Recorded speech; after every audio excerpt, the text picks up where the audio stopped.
ዳንኤል መመሊስ ዓቕሉ ጸበቦ ኩሉ ሰብ ናብ ሰቡ ይድውል ንሱ ግና ናበይ ከም ዝድውል ሕርብት ትበሎ እታ ሓንቲ ዘላቶ መማረጽት ናብ ኣዲኡ ምድዋል እዩ ንሱ ግን ድፍረት ሰኣነ መመሊሱ ተተቀበለኒ ገለ ፍታሕ እውን እንተ ኣምጸለይ ብምባል ናብቲ ኣጆኻ ኣነ ኣለኹልካ እንዳበለ ዘበገሶ ሄኖክ ይድውል ነበረ ሰላም ታይረሳ ahoy ዝኸበርኩምን ዝኸበርክንን ናይ ቻናለይ ቤተሰብ ከመኒኹም ኮራተይ ኣነ እግዚአብሔር ይመስገን ጽቡቕ ኣለኹ ከምታ ኣነ ሰላም ዘለኹ እውን ሰላም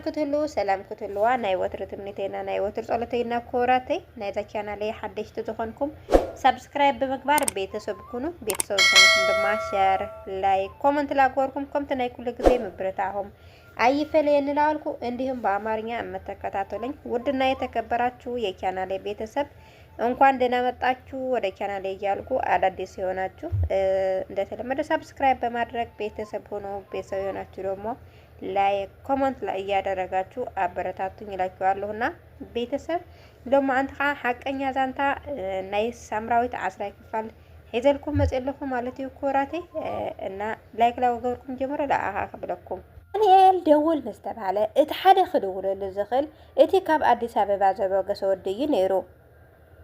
ምስቲ ካብ ዝድራኹም ወጻኢ ናብ ካልእ ከይትድውሉ ዝተባሃሎ ኣመና እንዳፈረሐ ደወለሉ ተቐቢልዎ እውን ድሕሪ ሰላምታ ከም ዝኣተወ ብምንጋሩ ናብ ጉዳዩ ክዛረብ ጀመረ ዛዕርከይ እቲ ናተይ ግን ኩሉ ኣረዲኻ የዲኻ በሎ እቲ ልብያው እውን ዓው እንዳበለ ክመጽእ ሓድን ኮይኑ ኣይደንጉየን ከዓ ብቁልጡፍ ነታ ቴሌፎን ዓጽዩ ነታ ቁጽሪ ከይፈልጦ ካብታ ቴሌፎን ደምሰሳ ድሕረዚ ኩሎም ኣዋልዶምን ኣወዳቶምን ምስ ሓመዶምን ርስሓቶምን እዮም ነይሮም መቸም ናብራ ሰሃራን በረኻን እቲ ዝፈልጦ እዩ ዝፈልጦ ኩለና ድማ ካብ ጉድጓድ ዝወጸቶ ኻርያይና ንመስል ኣቐዲሞም ነተን ኣዋልድ ንሓሙሽተ ሰባት ዓዲሎም በቢ ሓሙሽተ ኢኽን ክትሕጸባ ዘለክን ኢሎም ነገርወን እታ ሳምና ኣስያ ንእሽተን እያ እሞ ከዓ እዚ መዓት ሓመድን ዶሮንን ዝተመለወ እዩ ነይሩ ንሳተን ከዓ ብስምምዕ ጥራሕ ነብሰን ክሕጸባ ጀመራ እታ ሳምና ኣስያ ንእሽተይ ስለ ዝነበረት ኣማራጺ ኣይነበረን ብስምምዕ ነብሰን ጥራሕ ክሕጸባ ድማ ተስማዕማዓ እታ ሳምና ኣዝያ ሓቂቓ ስለ ዝነበረት ከዓ ጸጉረን ክሕጸባ ኣይከኣላን ኣወዳት እውን ከምኡ ገይሮም ክሕጸቡ ከም ዘለዎም ሓበርዎም ንጽባሒቱ ደውሉ እሞ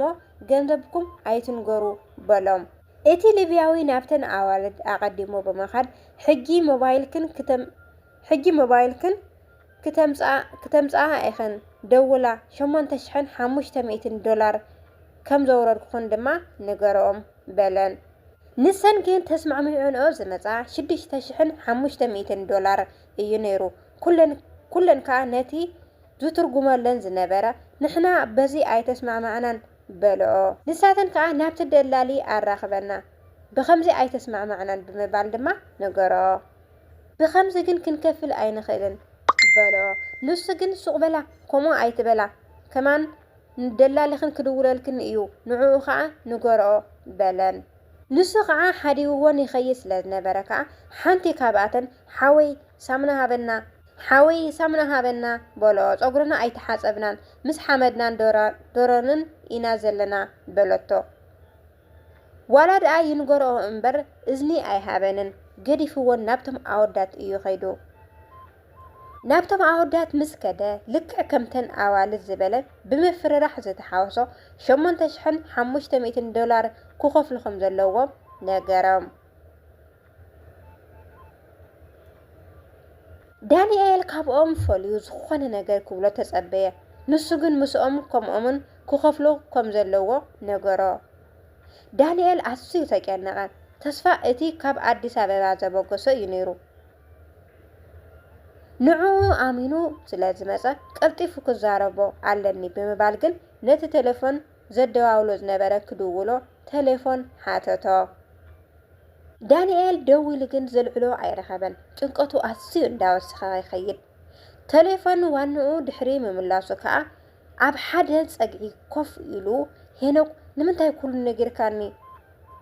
نغيركايه وديو توديو እንዳበልካምሽ ኣብዚ ሓኒ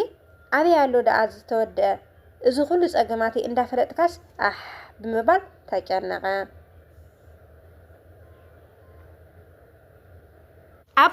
ኣብጥቑኡ ዝነበረ ምስኡ ዝመፀ ነገራቱ ሁሉ ስለዘስተባሃለ ናብኡ ቅርብ ብምባል ኣእዳው ኣብ እንግድዑ ሒዙ ዳኒ ንምንታይ ከምዚ ትኸውን ኩለና እኮ ኣብዚ ዘለና እኮ ሓደ ኢና እንታይ ሒዝናሉ ዶ መፂና ኢና ኣምላኽ ኣሚና እንዲና መፂና ኣይትጨነቕ ዝዓርከይ ኢሉ ቁሩብ ከረጋግኦ ፈተነ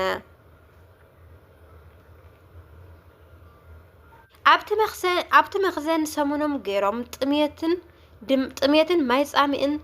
ብዙሕ ስለ ዝነበሮም ምስኡ ከዓ ማህረምቲ ሓዊሶም ክፈሉ ክብልዎም ጀመሩ ዳንኤል መመሊሱ ዓቕሉ ጸበቦ ኩሉ ሰብ ነናብ ሰቡ ይድውል ንሱ ግን ናበይ ከም ዝድውል ሕርብት በሎ እቲ ሓንቲ ዘላቶ መማረፂት ኣዲኡ እያ ናብ ኣዲኡ ክድውል ግን ድፍረት ሰኣነ መመሊሱ ተተቀበለኒ ገለ ፍታሐውን እንተሃበኒ ብምባልካ ደጋጊሙ ክድውል ጀመራ ንሱ ግን በፈጸም ተኣመር ከልዕሎ ኣይከኣለን ዓቕሊ ጽበት ከዓ እቲ ኣብኡ ሒዝዎ ዝነበረ ዘለዎ ድፍረት ኣኻኺቡ ኩሉ በኣግባቡ ክነግሮ ከደ ኩሉ ምስ ነገረ ግን ኣነ ዝፈልጦ ተኣምራት የብለይን እቶም ንዓኹም ዘበገስኹም ሰባት ድማ ከምኡ ኣይበሉንን በሎ ንሱ ከዓ እቶም ደላልቲ እዮም ከምኡ ገይሮም ሰዲዶምኒ ኢሉ ድማ ነገሮ እዚ ትብሎ ዘለኻ ሄኖክ ግን ኣነ ኣይፈልጦን ድማ በሎ እሞ እንታይ ክገብር በጃኻ ኣነ ዝኸፍለለይ ሰብ የብለይን ከም ገለ ጌርካ ምስኦም ክራኸብ ሓግዘኒ ምስ በሎ ከዓ ዓው ብዝበለ ድምፂ ኣይፈልጥን ምስ ሰብካ ትኸፍል ናብኡ ገጽካ እውን ከይትድውል ነብስኻ ክትሕስር ኢኻ ያላኺድ ቶሎ ኢሉ ድማ ደፈኦ ዳንኤል ዝገደደ ዓቕሉ ጸበቦ ርእሱ ኣዲኑ ከዓ ብምትካዝ ድማ ከደ يغزل مالتي خوراتي حقا زانتنا يسامراويت 10 ክፋል እዚኣ ትመስል ብጣዕሚ ጠቂማትኩም ኣምሄራትኩም ኣዘናጊዓትኩም ክትኮን ከዓ ተስፋ ይገብር ማለት ይኾራተይ ንሽተይ ለዓርሲያነ ደንጋት ንብዙሕ እንተን ኢለ ነይረና ብጣዕሚ ጠቃሚት ተዘናግዕካ ተምህረካ ማለት እዩ ብፍላይ ከዓ ካብ መጀመርታ ካብ ቀዳማይ ክፋል ዝተኻታተልኩም ወሰባት ማለት እዩ እና ናይ ለማዓንቲ ቪድዮዬ እዚኣ ትመስል ክስካብ መጨረሻ ስለዚህ ተከታተልክና ቴንኪው ላልኩ አብዲ አፍለኩም ኮራቴ ያኔ